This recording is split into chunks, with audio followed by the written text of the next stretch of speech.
Good afternoon and welcome to the April 2018 edition of the Marks Group GoldMine Tips and Tricks webinar. We put on these tips and tricks webinars once a month. You can always visit our tips and tricks from ages past by heading on over to marksgroup.net. What are we talking about today? Let's see. What do we got going on? We got some list summaries. This is like the best kept secret in GoldMine. Whenever you're looking at a list view in GoldMine, by which I mean a list view of any kind of rows, like the history tab or the pending tab, there's actually a couple of nifty little controls that you can enable there to help you deal or administrate those lists a little better. It's the best kept secret ever. We're going to set some Tabstops. Back in the day, before mice were prevalent, back when they had wheels and only 2 buttons, we used a lot of Tabstops. I'm going to show you how to go ahead and set that up in GoldMine on the GoldMine contact record. No, not quite. And we're going to go over some Picklist Options. Lots of stuff to play with here. I've had a couple of clients in the last couple of weeks get really hit hard with trying to set fields as required. I'm going to show you a couple of different ways to do that by simply using the Picklist Options. So let's see if we can't jump into some GoldMine. My favorite time of the day, displaying list summaries. What do I mean by displaying list summaries? This is so cool. So if I'm in the history tab, wrong window as usual.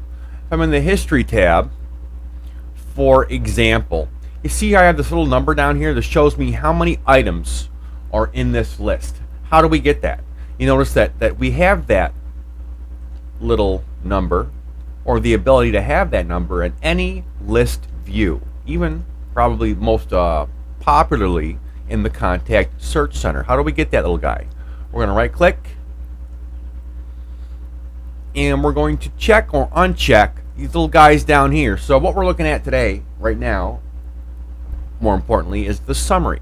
So if I right click and select summary, that hides and or reveals the list of items in that current list. So if I search for a percent sign, we all know that the percent is like a wild card, right? That means anything goes. So a percent means give me everybody. I can see here that I'm looking at 21 people in my test training database. Same thing in the history tab. Right click, make sure summary is enabled, and once you set the summary for a list view, it's going to stay set until you either uncheck it or move on to the next list. So any user that wants to have this list count enabled has to do so themselves. This is on a per user basis. And again, it's right click and summary. A couple other cool things to deal with here. If I right click, I can select my filter or enable or disable my filter. And what that does, you'll see, is it's providing me with these little drop down arrows on my column headers, just kind of like Excel, right? So if I have filtering enabled, that allows me now to use this list, kind of like Excel. I can go ahead and I can select, oh, you probably can't see that because my screen share is all screwed up. But what you can do is you can select, much as you would in Excel, a unique value to filter upon. So in this case, I'm going to filter upon just Justin. And there we go. You can see that we have one item for Justin. Oh, we wish he'd work harder. Oh my goodness. And you'll see also that when I'm filtering a list view, that it tells me so down here is this gray bar. Now, the real danger here, or the potential pitfall, is that this filter will stay enabled for my history tab. So if I move to different contact records, you'll notice here that my history filter is still enabled. So if Justin had no history for these guys, nothing will show up. So what we end up getting actually a couple times a year is people will call in and say, Justin, oh my God, all my history is gone. What happened to all of my history? And we usually have to find out that someone had filtered that history list, and all we need to do is just remove that filter by Xing it out, Xing out the gray bar. Now the real danger is that filter will stay enabled even between GoldMine restarts. So even if you restart your computer out of sheer sweating bullets desperation to get your history back, it's still not going to work. So again, we want to make sure that when we're filtering, that we are aware of what's going on there. We need to actually shut down that filter or close that filter in order to get back all of our history. The last thing here is group. I'm not a big fan of the group. So if I select the group, it says drag a column header here to group by that column. Sounds inviting. Let's go ahead and group by a column. What does it do? Oh, look at that. So what we're able to do now is kind of group and we have like a little Windows tree view, right? Like everything else in Windows, it's a little stupid tree with a little plus and a minus, and it kind of acts as you expect it to act. I'm not a huge fan of the group tool. If we ever want to turn it off, if we ever get a little confused, we can always right click and just deselect group. Does the group persist now that I've disabled it and now that I'm going to re-enable it? I'm curious. Nope. So it loses the group header. So you can certainly group by any column you want. Oh, column, just in column. There you go. So on and so forth. Again, where the filtering and the summaries really shine is actually in the contact search center. All right, let's go ahead and move on. Hopefully.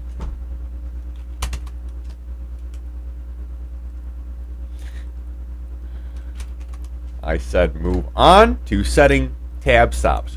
What do I mean by tab stops? I'm kind of dating myself at this point. But back in the day, when I used to ride to school on horseback, we had things called tab stops. And all I'm doing right now is I'm just... Oh yeah, we already have some issues here. We're going to fix those later. All I mean by tab stop is that when I click into a field, I can now use my tab key to cycle through the fields on the record. So for those of us that don't really care too much to use the mouse to click here and there and every gosh darn where, we can simply use our tab stops. Now, sometimes, and you'll probably notice this when you try this in your own GoldMine back at the office, that their tab stops are a little nuts or can be a little crazy. We want to make sure that these are cycling in a way that is intelligent and actually is useful to us. Now, how we set up the order, the tab stop order, is in the field properties. Any field at all, we're going to right click on the field label, and of course we have to have master rights to do this. We got to be the master. So we're going to right click on any field label and go to properties. And we're going to go to the layout tab. And the field order number here is what we want to mess around with. So in this case, we can see that the title field is in position 4. So it's going to be the 4th tab stop. Now, 4th from what, right? It doesn't really matter. All we need to really make sure is that the tab stops we want are in the order that we want them to be. So if we set, for example, let's see, we're going to just assume that company is 1, and it is. Very good. And contact is going to be 2, I'm assuming. There we go. Last name. Is last name in there? Yeah, last name is set to 1. So what you're going to see sometimes with these tab stops is that certain fields will be set to the same position. You'll recall that company was also set to position 1. All I'm really trying to get across to you is that once you start going down these roads, so what happens when company and last are on the same tab stop? What happens? You'll see here that it skips right over contact, which is actually tab stop 2, and right to last. So if I set a bunch of fields to the same tab stop number, let's test this. I've never actually seen this in action. So if I set a bunch of fields to tab stop 1, I'm going to try to break it actually. Company is 1, right? Contact is 1. Last is 1. How does it know which one to go to? I'm actually not sure. The moral of the story is that when we want to set up our tab stops, we want to do so for all of the fields on the contact record. And when I talk about tab stops, they're settable for any field on the top half of the record. And also, and let me double check before I insert foot into mouth. And also, can Can I do this?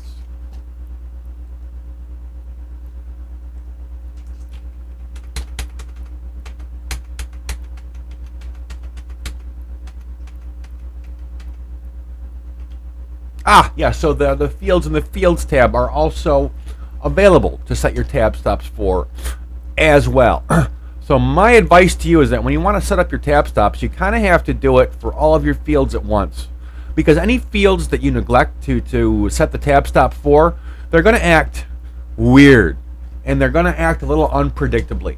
So what I find is actually the easiest way to do this is to do a print screen of your GoldMine contact record. Like actually print it out like on an actual piece of paper, right? Like back how we used to do in the day.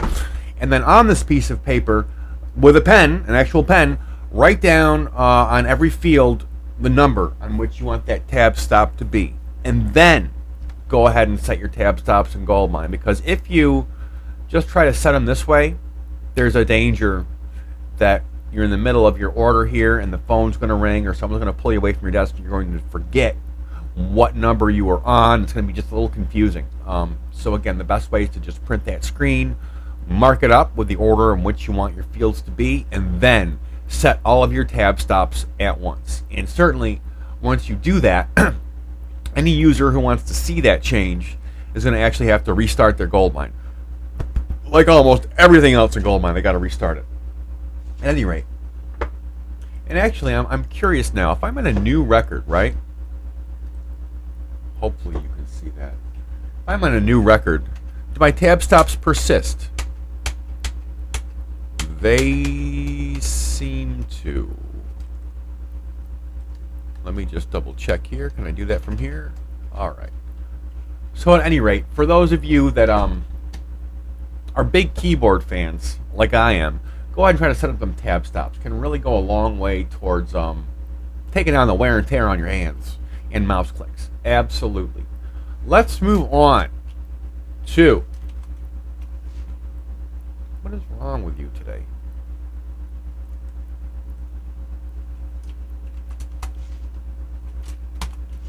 Picklist options. What do I mean by picklist options? These are a lot of things to play with here. So if I look at a pick list, any pick list for any field, what I'm talking about is the stuff under the setup button here. These would be our pick list options. So a lot of things to play with here. Actually, we actually get a lot of support calls based around issues with options selected in our pick list here. What we normally see, quite frankly, is Mr. Bossman will get ideas in his head as how to set up pick list options, and we'll go ahead and set up those pick list options on his own and not tell anybody. And all of a sudden, people will be freaking out because their pick list is not behaving as it used to. What do I mean? How do we break a pick list, or how do we screw it up for the end user? Let me show you. If I disallow blank input, what does that do? Well, that almost effectively makes the field required, because now I can't click away from it, right? Until I put in an item. Let's go back to setup. So again, you want to make sure that you probably want to allow blank input. And I know that might seem counterintuitive, but hear me out. In almost everyone's GoldMine in the world, there are records, let's say, that aren't exactly the way we want them to be.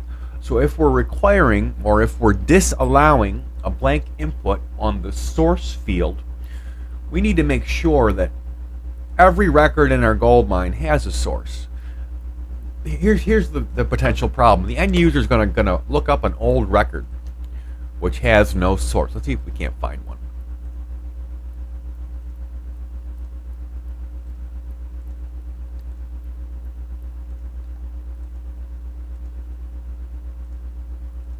There we go. So there's no source on this record. Now, the field isn't necessarily, it's not technically required because we're able to move off of the record onto other records. if this field was actually required, let me show you. Under security, if I actually require data entry here, what happens is I'm not able to actually move off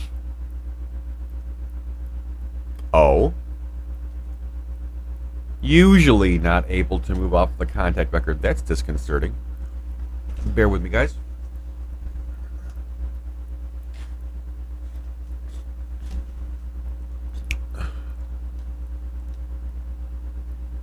It's interesting. Anyway, all I'm trying to show you here, oh boy, nothing like a demo going perfectly, huh? If I go to my pick list and I go to setup, we want to make sure that disallowing blank input is something that we think about. Because if the end user lands on a record where there's nothing in that field and they happen to click into that field, the thing's going to pop. It's going to keep on bothering them to enter in a value if you're disallowing blank input. So it's going to force them to put in a value before they can move on and get on with their GoldMine day. The real danger here is that when you start to do that to end users, they're going to just to start put anything. They're going to put anything in that field just so they can answer their phone and start completing their history, right? So they're going to just put in whatever they want to. It doesn't even really matter at that point what it is. So, and that's what we see a lot with the required field setup in the security tab, is that once you require a field to be filled, well, guess what? That field gets filled, and usually with garbage. Usually the end users don't really care too much about it. They just want to get on with their, that's weird, with their GoldMine day. Other thing to worry about here is the forcing of valid input. Of course, what that does is that when you force a valid input, that forces the end user to use an item out of the pick list. So that works as you might expect it to. Couple of other things to deal with here. These allow checkboxes. That would allow any Tom, Dick, and Harry to be able to log into GoldMine and add list items to this field pick list, or edit existing, or delete existing. So if you have an end user who's trying like hell to put in something because you're forcing valid and you're disallowing blank, right? They might not see the appropriate item in their pick list, so they might say to themselves, "Oh, I'm going to add it," and be a good boy. If you don't allow them to add it here, they won't be able to. I actually had a service call a couple weeks ago where someone was telling me that their pick list was broken. They're not able to add new items, and the deal is that allow adding was turned off here. See, what happens to GoldMine with master usage, with administrative rights, is that you pretty much see them turned on for almost anybody. Oh, a little thread there. I don't know where the hell it came from. They are turned on for almost everybody. So a lot of the stuff you do here really doesn't matter. So once you start having to lock down fields or set certain permissions very specially, you're going to want to start revoking some of those master rights from people in order to enforce that. Because again, master rights trump everything. Everything. A couple other things to play with in here that I don't know, highly recommend. You can easily import lookup entries from another field, by which I mean you can easily fill this pick list with the pick list items from another field, and that works as you might expect it to.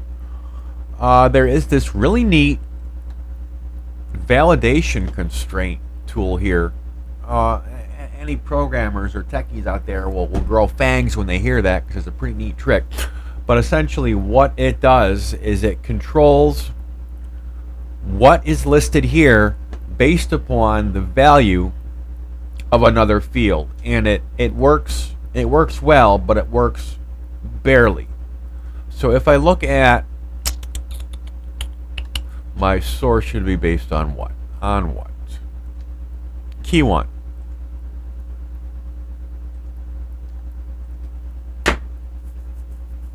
Ah, look at that. So once I enable my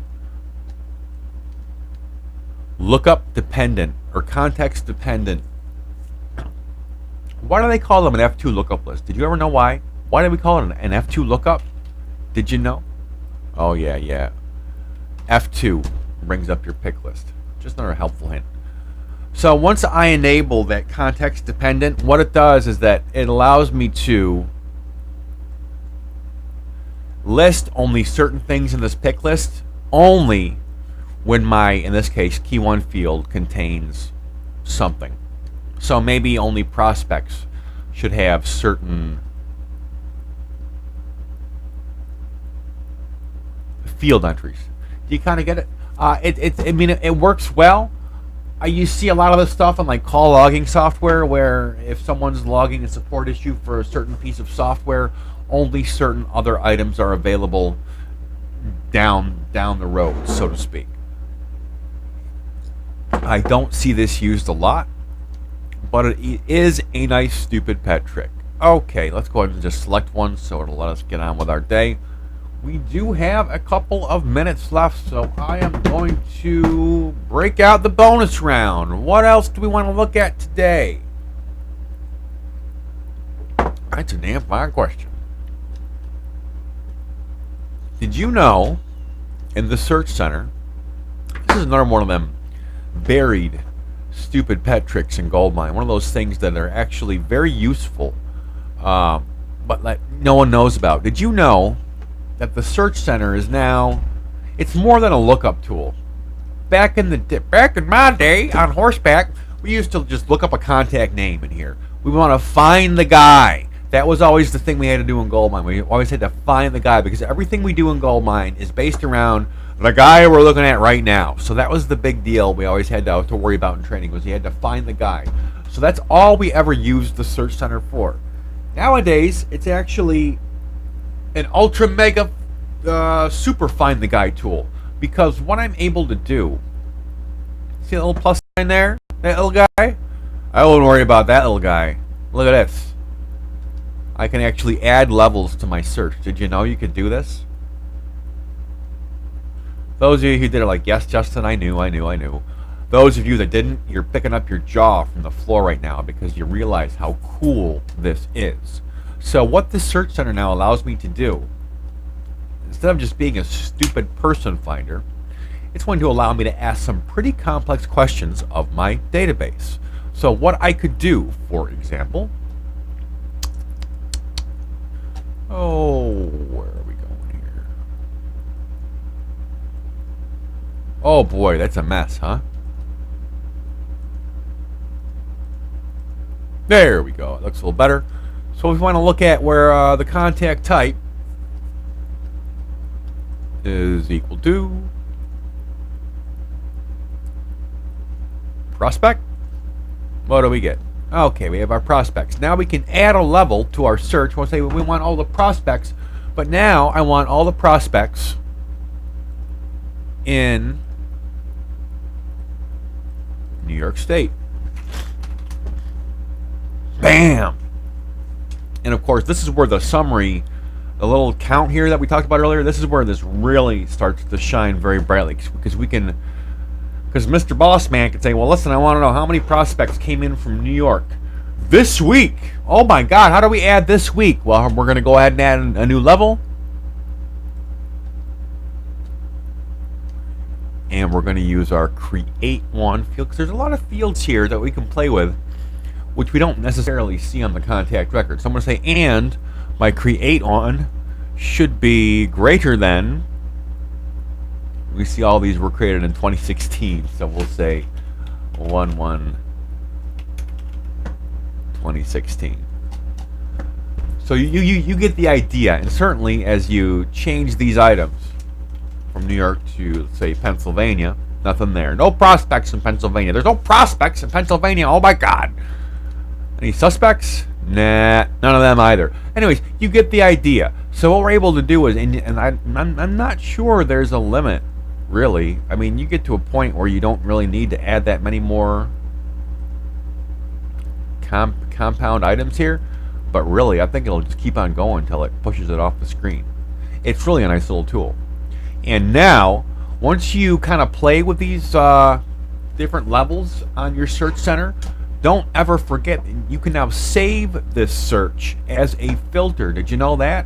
Oh my God. Yeah, you can. Those of you that used to use filters back in the day and wanted to go home and drink yourself to sleep every night, no longer have to do that. You can actually make your filters now with the search center. So if I'm looking at prospect is equal to, and also in New York, I can now save this as a filter.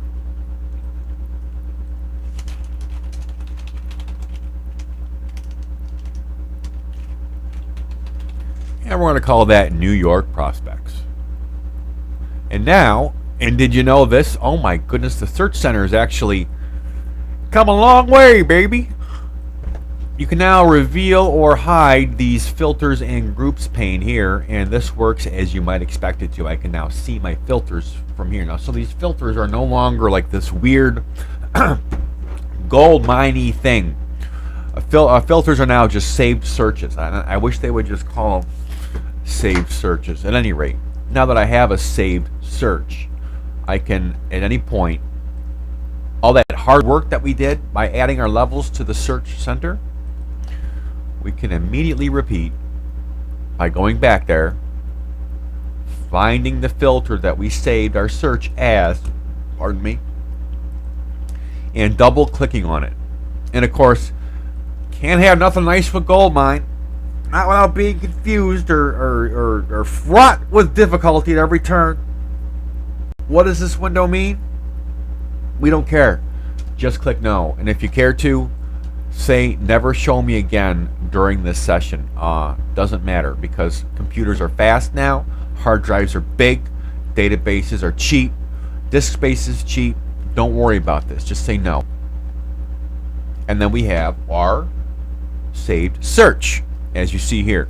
Now, the other thing you need to worry about, or at least be aware of here, is that when you start to save and retrieve your searches via filters, is that once you preview the filter, you'll see here that my search center is now stuck in this previewing active filter mode. So now, no matter what I search for here, like if I look for Bobby Brown, he's not in there. He may be in my database, but he's not within this filter. So you have to just be aware. Once you preview that filter, that preview will stay there until we right click in here and release preview, or my personal favorite, just close the damn tab and bring it back up, and your search center is back to normal. Anyway, lots of stuff to play with here. Hope you learned some stuff. Hope you're gonna have some fun. I'm always looking for the next batch of tips and tricks, so please feel free to reach out to me at justin@marksgroup.net. Thanks so much for coming today, and have a lovely day.